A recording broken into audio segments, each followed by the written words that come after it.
جی السلام علیکم دوستوں، کیسے ٹھیک ٹھاک ہے دوستوں؟ آج جو میں ویڈیو لے کے آیا ہوں وہ شب براج کے حضور پاک صلی اللہ علیہ وسلم جو 7 آسمانوں کی سیل کی ہے اور اس کے بارے میں یہ ویڈیو میں دیکھتے ہیں اور اپنے نالج میں اضافہ کرتے ہیں۔ چلیں گائز ہم شروع کرتے ہیں۔ شروع کرنے سے پہلے میرے چینل کو سبسکرائب کریں، لائک کریں اور شیئر کریں گائز۔ چلیں گائز ہم ویڈیو شروع کرتے ہیں۔ انسانوں کی تاریخ کی سب سے بڑی سیر، 7 آسمانوں کی سیر، الاسراء والمعراج۔ You believe that Muhammad went to heaven on a winged horse? Yes, I believe in God. شب معراج میں سدرۃ المنتہا۔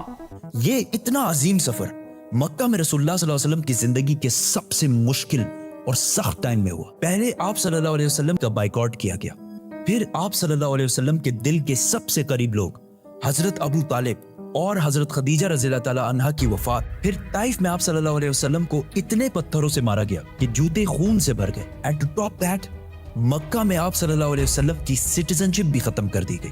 اور جب آپ صلی اللہ علیہ وسلم مکہ میں کسی اور کی پناہ میں رہ رہے تھے، اللہ نے اسی سب سے مشکل ٹائم آپ صلی اللہ علیہ وسلم کو انسانوں کی تاریخ کی سب سے بڑی سیر کرائی، 7 آسمانوں کی سیر۔ A journey like none before. یہ 7 آسمانوں کا سفر نبوت کے 11ویں سال میں ہوا، which means almost بالکل middle میں، اور یہ سفر رسول اللہ صلی اللہ علیہ وسلم کی زندگی کا ٹرننگ پوائنٹ تھا۔ 7 آسمانوں کے اس سفر سے پہلے آپ صلی اللہ علیہ وسلم مکہ میں بہت سخت زندگی گزار رہے تھے، لیکن اس سفر کے ڈائریکٹ بعد آپ صلی اللہ علیہ وسلم نے مدینہ ہجرت فرمائی، جہاں ایک نئی ریاست کے لیڈر اور بادشاہ کے طور پر ان کی زندگی بالکل بدل گئی۔ ایک دن مکہ میں آدھی رات کو جبرائیل علیہ السلام آپ صلی اللہ علیہ وسلم کو براق پر مکہ سے جروسلم بیت المقدس کی طرف لے گئے۔ یہ براق نام برق سے نکلا ہے، جس کا مطلب ہے لائٹننگ، اور ہو سکتا ہے اس کا یہ نام اس کی لائٹننگ سپیڈ کی وجہ سے اس کو ملا ہو۔ بیت المقدس میں آپ صلی اللہ علیہ وسلم نے سارے پیغمبروں کی امامت کی، اور وہاں سے جبرائیل علیہ السلام کے ساتھ آپ صلی اللہ علیہ وسلم پہلے آسمان کی طرف روانہ ہوئے۔ پہلے آسمان کا دروازہ ان کے لیے کھولا گیا، اور یہ دروازہ ہمارے دروازوں جیسا نہیں تھا۔ پہلے آسمان میں آپ صلی اللہ علیہ وسلم کی ملاقات آدم علیہ السلام سے ہوئی۔ ان کے رائٹ سائڈ پر جنت کے لوگ اور ان کے لیفٹ سائڈ پر جہنم میں لوگ تھے۔ آدم علیہ السلام یونیورس کے پہلے انسان اور دنیا کے سارے انسان انہی کی اولاد ہیں، اور آدم علیہ السلام کا ذکر قرآن میں 25 دفعہ ہوا ہے۔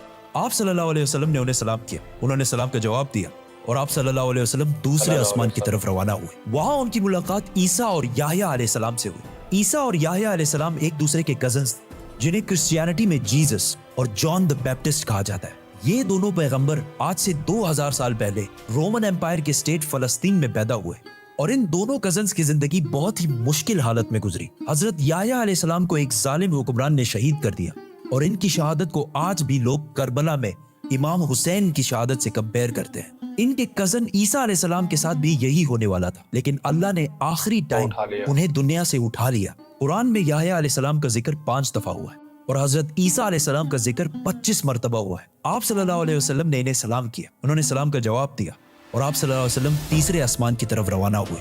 وہاں ان کی ملاقات یوسف علیہ السلام سے ہوئی۔ یوسف علیہ السلام آج سے آلموسٹ 3600 سال پہلے فلسطین میں پیدا ہوئے، اینڈ وی آل نو کہ کیسے وہ وہاں سے ایجپٹ، جو اس زمانے کا سپر پاور تھا، اس کے وائس رائے مطلب بادشاہ کے بعد سب سے طاقتور وزیر بنے۔ یہ ایسے تھا کہ آج کوئی یو کے کا پرائم منسٹر بنے۔ یوسف علیہ السلام کا ذکر قرآن میں 27 مرتبہ ہوا ہے، اور یہ واحد پیغمبر ہے جن کی ڈیٹیلز قرآن میں بائبل سے بھی زیادہ ہے۔ آپ صلی اللہ علیہ وسلم نے انہیں سلام کیا، انہوں نے سلام کا جواب دیا، اور آپ صلی اللہ علیہ وسلم جبرائیل علیہ السلام کے ساتھ چوتھے آسمان کی طرف روانہ ہوئے۔ وہاں ان کی ملاقات ادریس علیہ السلام سے ہوئی۔ ادریس علیہ السلام دنیا کے پہلے انسانوں میں سے تھے۔ آدم علیہ السلام اور شیت علیہ السلام کے بعد ادریس علیہ السلام کو انسانوں کا تیسرا نبی مانا جاتا ہے، اور دنیا میں سب سے پہلے ظلم کے خلاف جہاد انہوں نے ہی کیا تھا۔ ادریس علیہ السلام کو دنیا کا پہلا سائنٹسٹ بھی سمجھا جاتا ہے، کیونکہ انہوں نے پہلی دفعہ دنیا میں پین قلم یوز کیا تھا، پہلی دفعہ آسمان میں سٹارز اور پلانٹس کی موومنٹ کو آبزرو کر کے انسانوں کی زندگی آسان بنائی تھی۔ ادریس علیہ السلام کا ذکر قرآن میں 2 مرتبہ ہوا ہے۔ آپ صلی اللہ علیہ وسلم نے انہیں سلام کیا، انہوں نے سلام کا جواب دیا، اور آپ صلی اللہ علیہ وسلم 5ویں آسمان کی طرف روانہ ہوئے۔ وہاں آپ صلی اللہ علیہ وسلم کی ملاقات ہارون علیہ السلام سے ہوئی۔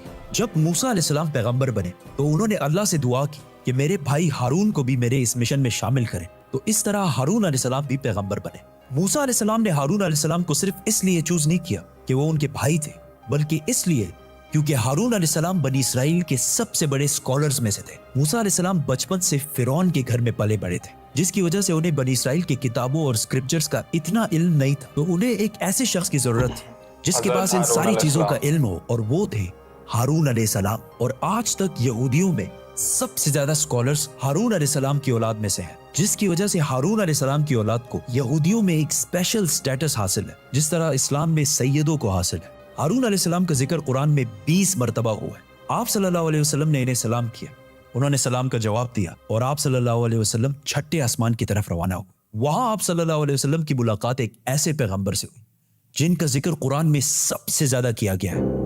136 टाइम्स। क्योंकि मूसा अलैहिस्सलाम की स्टोरी को आज तक दुनिया की सबसे ज्यादा इंटरेस्टिंग और आउटस्टैंडिंग स्टोरी समझा जाता है, और आज भी बुक्स, कॉमिक्स और इवन हॉलीवुड की सबसे बड़ी फिल्म्स मूसा अलैहिस्सलाम की स्टोरी से कहीं ना कहीं इंस्पायर्ड होती है, जैसे कि Superman, Harry Potter and many others. ये सारे स्टोरीज बिलियंस ऑफ डॉलर्स कमा चुके हैं। And I was like, come on, this is Musa alayhi salam's story. हुआ ऐसे कि जब यूसुफ अलैहिस्सलाम मिस्र के प्राइम मिनिस्टर बने तो उन्होंने अपने 11 भाइयों को भी इजिप्ट में आबाद किया, और काफी जनरेशंस तक वो उधर ही रहे, और आहिस्ता आहिस्ता वो इजिप्ट के सबसे स्ट्रॉन्ग और रिच कम्युनिटी बने एज यूजुअल। लेकिन ये देखकर मिस्र के लोग इनसे डरने लगे और उन्होंने बनी इसराइल पर जुल्म करना शुरू किया, और आखिर सारे यहूदियों को गुलाम बना दिया, और बनी इसराइल मिस्र वालों के 400 साल तक गुलाम रहे, जिसमें उन्होंने उन पर बहुत जुल्म किए। आखिर 400 साल बाद मूसा अलैहिस्सलाम के जरिए अल्लाह ने बनी इसराइल को फिरौन की गुलामी से निकाल दिया। वहां से आप सल्लल्लाहु अलैहि वसल्लम 7वें और आखिरी आसमान पहुंचे, जहां उनकी मुलाकात उनकी ग्रेट ग्रेट ग्रेट ग्रैंडफादर से हुई, हजरत इब्राहिम अलैहिस्सलाम। पिछले हजारों साल से दुनिया के सबसे बड़े रिलीजन्स एब्राहमिक रिलीजन्स रहे हैं, और आज भी दुनिया की 60% आबादी इन्हीं एब्राहमिक रिलीजन्स को फॉलो करती है। और हर दिन 5 वक्त की नमाजों में मुसलमान इब्राहिम अलैहिस्सलाम के लिए स्पेशल दुआ करते हैं। इसके बाद आप सल्लल्लाहु अलैहि वसल्लम सिदरतुल मुंतहा के पास पहुंचे।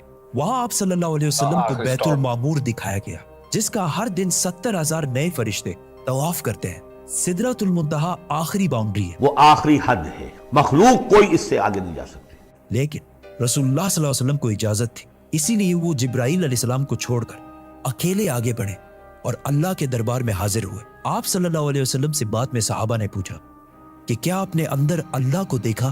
तो आप सल्लल्लाहु अलैहि वसल्लम ने कहा कि मैं कैसे देखता, वहां नूर, लाइट का पर्दा था। यहां इस इतने अजीम सफर का असली मकसद जाहिर हुआ। यहां इस्लाम का सबसे बड़ा हुक्म मुसलमानों पर फर्ज हुआ, नमाज, जो पिछले 1400 साल से पूरी दुनिया के कोने कोने में अदा हो रही है। इससे पहले नमाज फर्ज नहीं हुई क्योंकि मक्का में मस्जिद बनाना इम्पॉसिबल था, लेकिन आसमानों के इस सफर के बाद मुसलमानों ने मदीना की तरफ हिजरत की और वहां इस्लाम की पहली मस्जिद बनाई, और इसी नमाज की वजह से मदीना में एक ऐसी डिसिप्लिन्ड और मजबूत कम्युनिटी बनी जिसने आगे जाके कुछ ही सालों में रोमन और पर्शियन एम्पायर, 2 बड़ी सुपर पावर्स को फतह कर लिया। उस वक्त आप सल्लल्लाहु अलैहि वसल्लम पर 50 नमाजें फर्ज हुई। जैसे ही आप सल्लल्लाहु अलैहि वसल्लम वहां से रवाना हुए, उनकी मुलाकात मूसा अलैहिस्सलाम से हुई। मूसा अलैहिस्सलाम ने उनसे कहा कि आपकी उम्मत 50 नमाजें कभी भी अदा नहीं कर सकती, तो आप अल्लाह के दरबार में वापस जाएं और उनसे इसे कम करने की रिक्वेस्ट कर। सही बुखारी में है कि रसूलुल्लाह सल्लल्लाहु अलैहि वसल्लम वापस गए और अल्लाह से रिक्वेस्ट की, जिस पर अल्लाह ने नमाजें 50 से कम करके 40 कर दी। आप सल्लल्लाहु अलैहि वसल्लम वापस मूसा अलैहिस्सलाम के पास गए तो उन्होंने कहा कि 40 भी इम्पॉसिबल है, वापस जाकर अल्लाह से रिक्वेस्ट करें कि वो 40 से भी कम करें। और इस तरह थोड़ा आना जाना चलता रहा और आखिर नमाजें 5 पर फिक्स हुई। लेकिन मूसा अलैहिस्सलाम ने फिर आप सल्लल्लाहु अलैहि वसल्लम को कहा कि आपकी उम्मत 5 नमाजें भी दिन में अदा नहीं कर सकती। लेकिन आप सल्लल्लाहु अलैहि वसल्लम ने कहा कि इसके बाद अल्लाह से नमाजें और कम करने में मुझे शर्म आती, मैं 5 नमाजों पर राजी हूँ। आप सल्लल्लाहु अलैहि वसल्लम को इस सफर में जन्नत, दोज़ख और गुनहगार लोगों की सजाएं सब दिखाई गई। आखिर आप सल्लल्लाहु अलैहि वसल्लम जेरूसलम वापस बैतुल मुक़द्दस पहुंचे और वहां से वापस मक्का की तरफ रवाना हुए। रास्ते में उन्हें एक काफिला दिखा जिनका एक ऊंट उनसे भाग गया था। जैसे ही आप सल्लल्लाहु अलैहि वसल्लम वापस मक्का पहुंचे तो मक्का वाले सारे सो रहे थे, which means ये सारा कुछ आप सल्लल्लाहु अलैहि वसल्लम ने एक ही रात में किया था। अब ये कैसे पॉसिबल है? आइंस्टाइन की थ्योरी ऑफ रिलेटिविटी के मुताबिक What is time? Time is not absolute, Time is not absolute. जिसका मतलब है कि अगर एक शख्स तेज मूव हो रहा है और दूसरा अपनी जगह पर खड़ा है तो ये दोनों टाइम को बिल्कुल डिफरेंट महसूस करेंगे। और अगर कोई लाइट के स्पीड के करीब ट्रेवल करे तो उसके लिए टाइम बहुत ही स्लोली पास होगा। एंड एज वी नो, बुराक का नाम ही उसकी लाइटनिंग स्पीड की वजह से रखा गया है। इसीलिए आप सल्लल्लाहु अलैहि वसल्लम के लिए ये रात बहुत लंबी थी और बाकी सारों के लिए ये एक नॉर्मल रात थी। जैसे ही आप सल्लल्लाहु अलैहि वसल्लम मक्का वापस पहुंचे, उनको पता था कि अगर वो ये सारी बातें मक्का वालों को बताएंगे तो मक्का वाले उनका बहुत मजाक उड़ाएंगे। लेकिन आप सल्लल्लाहु अलैहि वसल्लम ने सारों को क्लियरली कंप्लीट स्टोरी सुना दी, जिसकी वजह से मक्का वालों ने उनका बहुत मजाक उड़ाया और आप सल्लल्लाहु अलैहि वसल्लम से बैतुल मुक़द्दस के बारे में क्वेश्चंस पूछने लगे, क्योंकि उनको पता था कि इससे पहले आप सल्लल्लाहु अलैहि वसल्लम बैतुल मुक़द्दस कभी भी नहीं गए। लेकिन उसी टाइम आप सल्लल्लाहु अलैहि वसल्लम की मेमोरी को और स्ट्रॉन्ग करने के लिए अल्लाह ने बैतुल मुक़द्दस को आप सल्लल्लाहु अलैहि वसल्लम के सामने पेश किया, इसी तरह जिस तरह आप इस टाइम ये वीडियो देख रहे हैं। मक्का वाले आप सल्लल्लाहु अलैहि वसल्लम से बैतुल मुक़द्दस के बारे में पूछते रहे और आप सल्लल्लाहु अलैहि वसल्लम उनके हर बात का जवाब देते रहे, जिससे वो सारे बिल्कुल शॉक हो गए।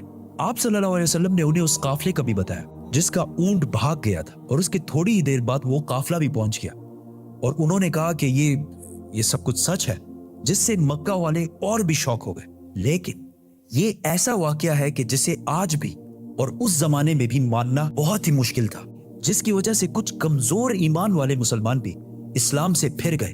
और आप सल्लल्लाहु अलैहि वसल्लम के दोस्त जिन्होंने आप सल्लल्लाहु अलैहि वसल्लम को पनाह दी थी, उन्होंने भी आप सल्लल्लाहु अलैहि वसल्लम की बात नहीं मानी। लेकिन जब अबू बकर रज़ियल्लाहु ताला अन्हु को इसका पता चला तो उन्होंने कहा कि अगर रसूलुल्लाह सल्लल्लाहु अलैहि वसल्लम ने कहा है तो ये यकीनन बिल्कुल सच बात होगी, जिस पर उनका नाम उस दिन से अबू बकर सदीक पड़ा। ये सफर कोई मामूली सफर नहीं था, बल्कि इसने इस्लाम की सख्त दिन खत्म करके इस्लाम के उरूज के दिन शुरू किए। और इससे अगले ही साल मदीना से 72 लोग आप सल्लल्लाहु अलैहि वसल्लम को अपने बादशाह और लीडर के तौर पर मक्का से मदीना की तरफ ले जाने के लिए है। सब्सक्राइब। जी दोस्तों, ये वीडियो यहाँ पे ख़त्म होती है, और अगर आपको रहमतुल आलमीन जो उनसे है हज़ूर पाक सल्लल्लाहु अलैहि वसल्लम, इनकी वीडियो अच्छी लगी है तो मेरे चैनल को सब्सक्राइब करें, लाइक करें और शेयर करें। अगर आप फेसबुक पे देख रहे हैं तो इसको फॉलो करें। गाइस, ओके, अल्लाह हाफिज़।